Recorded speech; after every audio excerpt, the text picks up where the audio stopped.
Hello, whisperers. Welcome to the channel.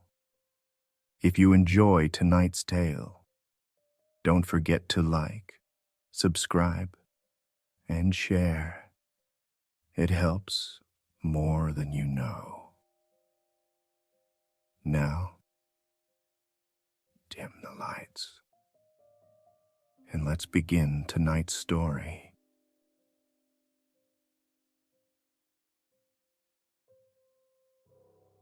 Dalton didn't talk much on the drive-in, and that alone told me we were walking into something bad. He kept rubbing frost off the inside of the windshield with the back of his glove, leaning forward every time another abandoned car appeared half buried in snow on the shoulder. The highway looked like someone had plucked people right off the asphalt and left everything else behind. Mercer sat in the back, quiet, eyes moving in a slow pattern like he was checking for movement that shouldn't exist this far out in the open. I kept thinking about the folder in my lap and the name stamped across the front in those wide government letters that always make my stomach tighten. Bellwraith. The briefing didn't have much except locations, timestamps, and what little was left of the deputies who responded first. The photos were bad in a way that didn't look real. Bodies folded over fences, skull fragments frozen into ice, a man bent backward over a snowmobile like something had lifted him by the spine and set him down wrong. The town's welcome sign appeared through the haze, its edges wind-burned and coated in sleet. Houses sat dark, except for a handful with flickering lanterns in the windows, almost like the people inside were scared of electricity. Snowdrifts piled up against porches, half covering doors and windows, as if the world had started burying them already. We drove past a pickup left running in a front yard, heater blasting against an empty seat. Dalton glanced at me but didn't say anything. We both felt the wrongness settle over us like heavy air. A group of townspeople waited near the center square around a burn barrel. They didn't wave. They didn't move much either. One woman had her hands wrapped around a blanket so hard her knuckles were white through the wool. A man beside her stared at the ground like he was afraid if he looked up he'd see something he couldn't handle. Mercer stepped out first, slow and calm, and only then did anyone speak. The sheriff approached us with a face that looked older than it should have, the way grief ages a person faster than years ever can. He didn't shake my hand. He just motioned for us to follow. He walked us between houses where snow was streaked with long frozen smears that used to be trails leading somewhere. Some ended in nothing. Others ended in pieces of clothing, or the kind of bones you only recognize after you've seen too many of them. He talked in short, clipped sentences about how the first attack happened at night, how no one saw anything clearly, and how the ringing started before the deaths. He didn't want to say the word, but he did eventually. Bell, he whispered like the air might carry it somewhere dangerous. We stopped outside a 2-story house with the door torn clean off. The living room looked like a windstorm had passed through, except nothing was scattered the way wind scatters things. It was more deliberate, more intentional. Cushions shredded in straight lines, pictures ripped off walls and stacked in the center of the floor as if the creature wanted to look through them. Blood was on the ceiling in a slow arc that didn't match any normal pattern. Dalton crouched beside a drag mark and traced its edge, his breath visible in the cold. "Something pulled them up," he murmured. "Not sideways, up." The sheriff didn't follow us all the way in. He stood on the threshold with his hands shoved deep in his jacket pockets, shoulders hunched like he was expecting something to reach for him. He told us 23 people were missing, though no one knew how many were alive. Some houses had their radios smashed. Others had their phones torn off the walls. It felt like the whole town was trying to stay quiet, not because they wanted to, but because something taught them to. Mercer stared at a window cracked inward instead of outward, and I could tell by the way his jaw tightened that he was already calculating. We found the first body behind the house. It wasn't intact. Snow had drifted around it in a shallow circle, almost forming a small bowl that protected the worst details too well. The torso was open the way a butcher opens a deer, except the cuts weren't clean and the ribs were twisted at the wrong angles. The head was several feet away in a soft patch of snow, resting face up toward the cloudy sky. Something about the way it lay there felt placed, not thrown, not dropped, set down. Dalton took a long, shaky breath and wiped his mouth with the back of his glove. "This is worse than the mudstalker," he whispered, voice thin and tired. Then he looked at me in that way he does when humor fails him completely. I wanted to agree, but the truth hit me too hard. The mudstalker killed because it was territorial. The Wendigos killed because they were starving. But this felt like something killing because it liked the sound the bones made. And I remembered how it felt to be hunted by something like that. I knelt in the snow beside the body and touched the sleeve of the coat. It was still stiff from cold. "This isn't a creature just feeding," I said quietly. "This is something playing." Mercer was staring down the road, not at the body, not at us. His eyes were fixed on the church at the far end of town, its steeple rising above the rooftops like a finger pointing at something we didn't want to see. The bell tower leaned slightly to one side. Wood blackened near the top, where the wind carried sound differently. Mercer's breath hung in the air before he spoke. "It started there," he said. "Whatever this thing is, that's where it lives." The sheriff took a step back like someone had pushed him. He whispered something quick under his breath, something that sounded like a warning he'd already given too many times. The wind shifted then, carrying with it a faint metallic hum that slid across my ears like a tuning fork pressed against a bone. It was soft, barely a suggestion of sound, but it made the hair on my arm stand straight. Dalton looked at me with wide, exhausted eyes. "Luke," he said slowly, "that's a bell." I didn't argue. I didn't pretend it was the wind.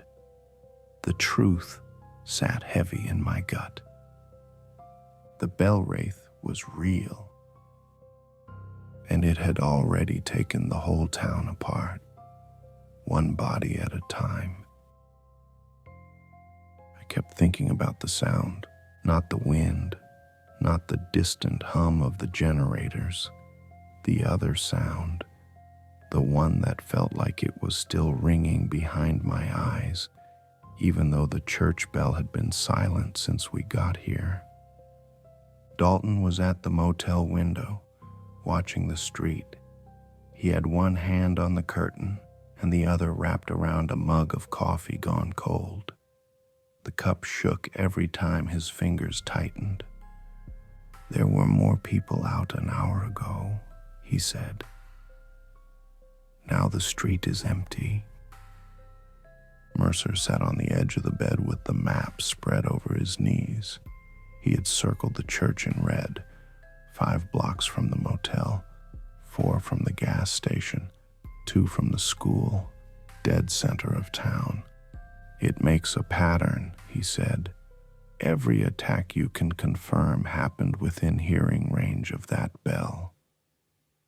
I leaned against the wall, arms folded, feeling the cold seeping through the old plaster. They said it started ringing on its own. Dalton snorted softly. "Yeah, and they say it screams. Bells do not scream." I glanced at the photos spread out on the second bed, bodies half buried in snow, limbs at angles that did not make sense, faces frozen mid-contortion. One shot from the steps of the church, right beneath the steeple, showed blood melted into the snow in a wide circle, as if something hot had hit all at once. "Whatever is up there," I said, "is doing something to the bodies." Mercer tapped the map. "It is doing something to the air." We waited until the light outside went flat and gray, that time of evening where you cannot tell if the sun is setting or just giving up. The town felt wrong even from inside the room. No traffic, no dogs, no kids. Every window either boarded or watching. When we finally stepped out onto the street, the cold hit so sharp it felt like biting foil. Snow drifted along the sidewalks in long ridges. A police cruiser sat abandoned at an intersection, driver's side door open, engine dead. There was a coffee thermos on the roof, a dark stain beside the front tire where something had bled and frozen into black ice. Dalton moved closer to me than usual. "They said there were 7 people left who refused to leave." "6 now," Mercer said quietly. We passed a grocery store with smashed glass, not from looters. The glass had blown outward, like something inside had pushed the air out hard enough to pop it. Fruit lay frozen in the slush. A smear of red trailed into the parking lot and stopped at a snowbank that had been packed down by something too heavy to be human. The bell tower watched all of it. The church sat on a small rise, old stone walls dark with melt and age. The steeple rose above the town like a finger, the bell half visible through broken slats near the top. The cross had snapped off, lightning maybe, or something else. No sound, no ringing, just that heavy waiting silence. "There," Mercer said softly, pointing toward the side of the church. "Bodies." We cut between parked trucks and an overturned snowplow. The smell hit first. Not just blood. There was something cooked in it, like meat that had been flash-seared and left to sit in the cold. 3 figures lay near the foundation wall, 2 adult men, 1 teenage boy. Their limbs were intact. Their torsos were not. It looked like the bell had exploded inside their chests. Ribs bent outward, flesh torn from the inside out. There were no obvious bite marks, no tearing from claws. Organs were simply gone, leaving hollows behind. The snow beneath them had melted and refrozen in uneven waves that reminded me of ripples frozen on a lake. Dalton crouched and swallowed hard. No scavengers, no tracks. Mercer studied the wall. Tiny fractures webbed out from the stone as if the whole building had flexed during an impact. "It is pressure," he said. "Resonance. It is using the bell as a weapon." I looked up at the steeple. The wind shifted and the bell creaked slightly on its supports. Even that small movement made my stomach twist. How close do we have to get before it hears us? Movement to our left made all three of us turn. A woman was standing in the open church doorway. She was in her 50s, wrapped in a heavy coat with a scarf pulled tight under her chin. Her eyes were hollow, not from lack of sleep, but from seeing too much. "You should not be here," she said. Her voice was low and even. "It wakes when people gather." Dalton straightened slowly. "We are here to take care of it." She looked past him at me. There was no hope in her face, just a tired kind of anger. They said that last week. The sheriff, the state police. One of them walked into the nave while the bell was quiet. He took 4 steps down the aisle. Then it rang one time, and there was nothing left of his lungs but steam. I pictured that, a human body turning into a fragile bag the moment sound hit. "Why are you still here?" I asked. "If you know what it does." She glanced back into the dark interior. "My husband is in there. It took his body when it rang but left his eyes. He watches the pews now. I cannot leave him alone with it." Something in my chest went tight. Dalton looked away, jaw clenched. Mercer's eyes flicked up toward the bell again. "Does it ring at random?" he asked. "No," she said. "It rings when something moves under it. The first night it rang at 1 in the morning. Then again when the sheriff tried to clear the church. It rang when the high school kids tried to ring it themselves to prove it was just the wind." She paused, and I watched her throat move as she swallowed. It did not ring for funerals. It rang for meals. A low ache started behind my eyes. I nodded slowly. "You need to go now. We cannot protect you while we figure this out." She studied us for a long moment, then stepped past us without another word. She walked down the hill with her shoulders squared and her boots leaving small, neat prints in the snow. Dalton let out a breath. "We are going in there, right?" Mercer folded the map and slid it into his coat. "We need data, distance, timing, response to noise." I hated that he was right. Inside, the church was colder than outside. The stone held the chill like a secret. The nave smelled of old incense and something copper. Candles lay melted and scattered across the floor. The far end of the aisle was slick, where blood had pooled and frozen. Benches were overturned in places. Others looked untouched, hymnals still neatly stacked. "Do not stand in the middle," Mercer said. "Spread. It will be harder to target us." We moved down the side aisles instead. My boots scuffed dried wax. The silence felt thick, heavy. The bell was above us somewhere, hidden by the ceiling and the wood structure of the steeple. Dalton stopped near the 3rd row and pointed. Something had been dragged across the tiles, wide streaks, as if a dozen bodies had been pulled at once from the pews to the space directly below the steeple.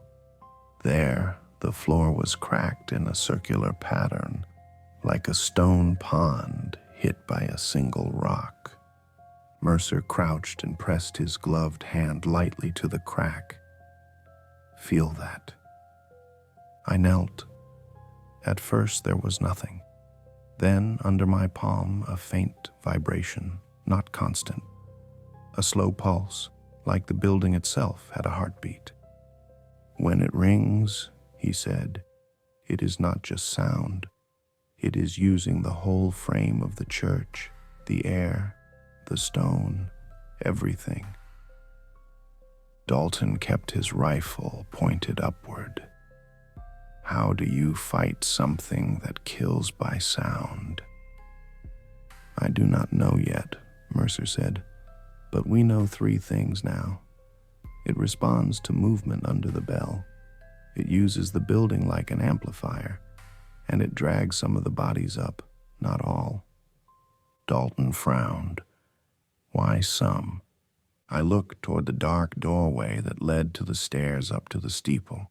A faint smell drifted down. Not just rot, something sharper, the scent of cooked marrow.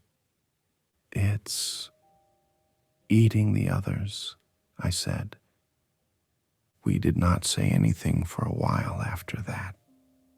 We just listened to the empty building, try to breathe. When we stepped back outside, the wind had picked up. Flurries whipped along the street. In the distance, someone screamed once. The sound cut off so fast it might have been a car door slamming. Dalton closed his eyes for a second. "We can't wait until morning."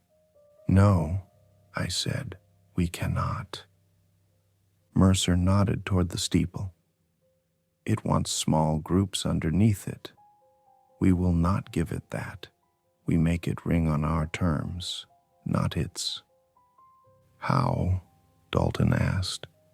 Mercer looked at me with a thin, humorless half-smile. "Next time it screams, we listen. We track the resonance. We map the range. Then we drag it out of its nest." I stared at the bell as the broken cross above it creaked in the wind. We were hunting something that turned faith into a weapon. The bodies at the base of the wall were starting to frost over again. Snowflakes settled on exposed bone. The town lights flickered in the distance. We walked back toward the motel without talking, and every step felt like we were walking deeper into a mouth we could not yet see the teeth of. The sun never climbed higher than a dull smear that morning, and the sky looked bruised in a way that made everything below it feel wrong. I kept replaying the scene outside the diner in my head as we moved through the street, our boots sinking into snow dyed gray from ash and red from everything the Bellwraith had torn apart. My breath felt heavy in my chest, like the cold was trying to settle inside me for good. Dalton kept close, scanning rooftops with small, jerky movements. He didn't say a word. Mercer stayed behind us, quiet and steady, though the way he tapped one knuckle against his rifle told me his nerves were burning. It struck me that all 3 of us were walking too carefully, like people trying not to wake something that never slept in the first place. The church steeple rose above the houses at the end of Main Street, leaning slightly forward as if trying to whisper something to the town below. Wind dragged loose snow around its spire, making it look like it was breathing.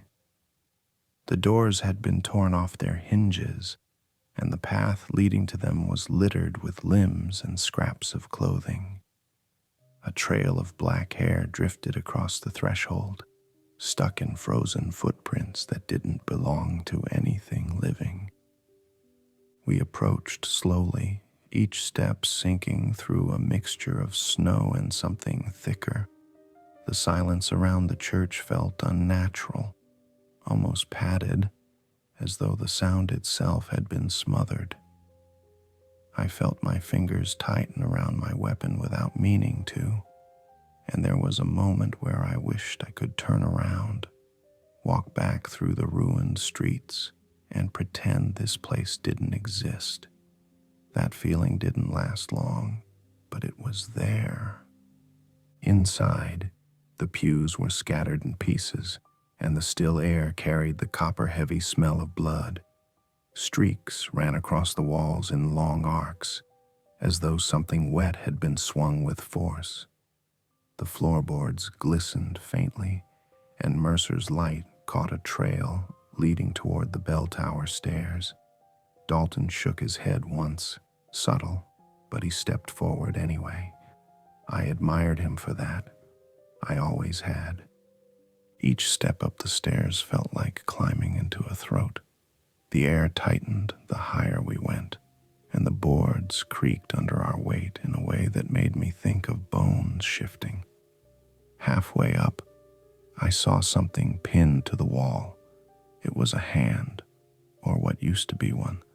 The fingers were bent the wrong way, sharp angles made by force, and frozen blood webbed across the wood like a cracked map. I looked away quickly, but the image stuck with me. At the top of the tower, the hatch hung open. Snow drifted in, landing on what remained of a person lying near the far wall. The Bellwraith had not been gentle. The torso had been peeled open, ribs cracked outward, and the head was missing entirely. The bell itself was stained underneath, streaks running down its sides.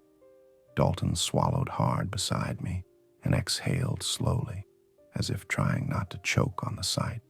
The wind outside shifted. It wasn't much, just a soft change in pressure that made the boards under our feet feel different. I stepped toward the hatch, and a low vibration traveled through the tower, subtle but unmistakable. It felt like standing on someone's chest as they took a breath. The Bellwraith wasn't gone. It was waiting. We backed down the stairs, keeping our lights pointed at the shadows above. Halfway down, a shape slid along the ceiling, pale against the rafters. Its limbs dragged in slow, heavy sways, and its hair hung like wet moss. I didn't breathe as it crawled down the wall behind us, moving with the calm confidence of something that knew it had the upper hand. At the base of the stairs, the creature dropped. It hit the floor with a dull, weighted thud, rising to its full height as snow dusted its shoulders. Its face was a slack mask of stretched skin, mouth wide and silent. The Bellwraith didn't make noise unless it wanted to. The last time it did, 20 people died. Dalton stepped left, drawing its attention with a careful movement. Mercer shifted right. I stayed in the center, watching the creature's head tilt toward each of us, deciding. Its fingers dragged over the snow, leaving grooves as if the nails had frozen to the shape they'd been forced into during its transformation. When it lunged, it didn't sprint. It moved in a horrible glide, like its feet didn't need the ground. The first swipe caught a pew behind me and split it cleanly. Splinters fanned across the room. Mercer fired and took a chunk out of its upper shoulder, staggering it, but the wound didn't bleed so much as steam.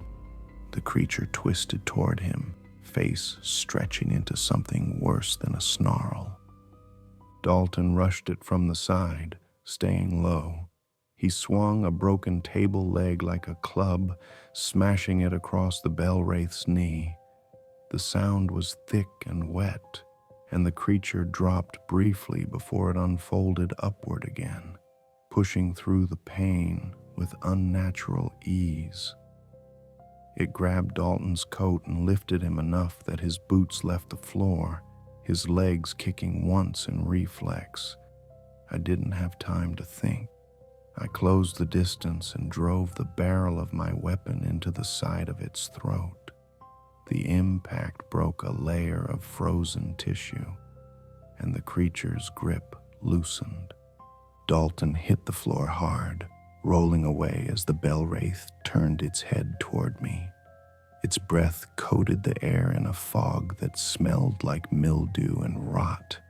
I fired a short, controlled burst into its jaw, tearing through tendons thickened by cold. The creature recoiled and stumbled, and Mercer struck from behind, burying a length of metal pipe into the side of its skull. The crack echoed through the church in a low, almost reverent tone. The Bellwraith swayed, one arm lifted as though it were reaching for something I couldn't see. Then it fell, folding into itself at the base of the stairs, limbs twitching once before going still. Snow drifted in through the broken doorway, settling across its skin in tiny flakes that looked almost peaceful. Dalton sat against a pew, breathing through clenched teeth. Mercer rubbed the back of his neck, watching the creature for any sign of movement. I stood there for a long moment, letting the quiet settle into my bones. The town outside had no more screams to give. The Bellwraith's work was finished, and so was ours. When we stepped back into the cold, the wind cut through us in steady currents. The streets were silent, and the distant houses looked hollowed out by fear. The fire finally burned itself low, leaving the ruins of the church steeple blackened against the early morning sky. Snow drifted sideways through what remained of the town, settling over shattered glass and frozen blood. None of us spoke on the walk back toward the clearing where the helicopter was supposed to land. There wasn't much left to say. My hands still smelled like ash and old wood. Dalton kept rubbing his jaw like he was trying to wake himself up. Mercer stared straight ahead, quiet in a way that bothered me. When the helicopter finally came into view, its rotors pushed the snow into spirals that stung my face. We climbed aboard without ceremony. The interior lights flicked on, dim and tired, and there on my seat sat a familiar manila folder. Same size, same weight, same promise that whatever was inside would ruin the next few nights of my life. Dalton groaned. Mercer exhaled through his nose like he already hated whatever was coming. I opened it. Mississippi. Something in the wetlands,